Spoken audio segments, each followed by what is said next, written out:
Hi friends, Ansoo school నుండి వచ్చిన ఇంకి స్నాక్స్ ఏదైనా ప్రిపేర్ చేద్దామని ఇలా దోశలు చేస్తాను. ఇప్పుడు ఎవ్రీ టైం నార్మల్ దోశలు అయితే వాడికి రొటీన్ అయిపోతుందని ఇలా ఏదైనా బొమ్మల టైపు ఇలా చేస్తే కొంచెం తింటాడు కదా అని టెడ్డీ బేర్ దోశ ట్రై చేద్దామని ట్రై చేశాను.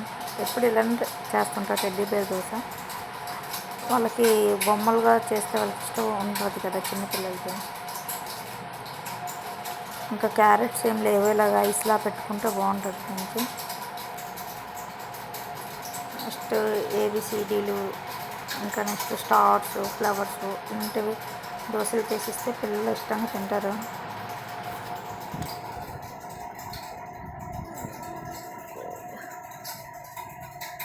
వాడు ప్లెయిన్ దోశ చేస్తే ఎప్పుడు తిండేలాగా డిఫరెంట్గా ఏదైనా ట్రై చేసి బొమ్మల్లా ట్రై చేస్తేనే తింటాడు. నార్మల్ ప్లెయిన్ దోశ ఇస్తే అస్సలు తిండి. అందుకే వాడి కోసమని డిఫరెంట్గా తయారు చేయడం.